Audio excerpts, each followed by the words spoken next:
بسم اللہ الرحمن الرحیم۔ شب عاشوراء کا وسیلہ کام آ گیا۔ منقول ہے، بصرہ میں ایک مالدار آدمی رہتا تھا۔ ہر سال شب عاشوراء کو اپنے گھر میں لوگوں کو جمع کرتا تھا جو قرآن کریم کی تلاوت کرتے اور اللہ عز و جل کا ذکر کرتے۔ اسی طرح رات بھر تلاوت قرآن اور ذکر الہی عز و جل کا سلسلہ جاری رہتا۔ پھر وہ شخص سب کو کھانا پیش کرتا، مساکین کی خبر گیری کرتا، بیواؤں اور یتیموں سے بھی اچھا سلوک کرتا۔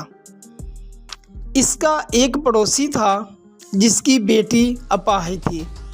اس لڑکی نے اپنے باپ سے پوچھا، اے میرے والد محترم، ہمارا پڑوسی ہر سال اس رات کو لوگوں کو جمع کیوں کرتا ہے اور پھر سب مل کر تلاوت قرآن اور ذکر کرتے ہیں؟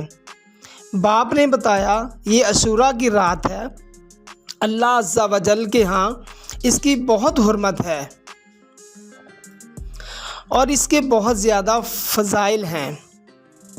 جب سب گھر والے سو گئے تو بچی سحری تک بیدار رہ کر قرآن کریم کی تلاوت اور ذکر الہی عز و جل سنتی رہی۔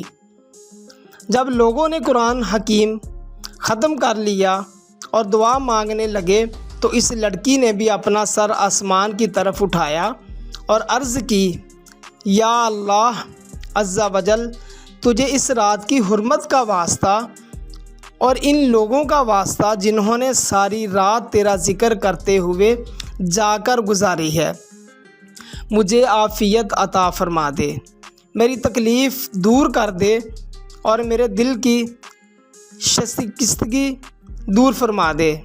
ابھی اس کی دعا پوری نہ ہوئی تھی کہ اس کی تکلیف اور بیماری ختم ہوگی۔ جب باپ نے اس کو پاؤں پر کھڑے ہوئے دیکھا تو پوچھا، اے میری بیٹی، کس نے تجھے اس رنج و غم اور مصیبت کو دور کیا ہے؟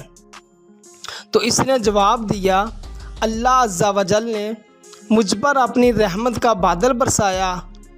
اے میرے والد محترم، میں نے اپنے پروردگار عز و جل کی بارگاہ میں اس رات کا وسیلہ پیش کیا تو اس نے میری تکلیف دور فرما دی اور میرے جسم کو صحیح فرما دیا۔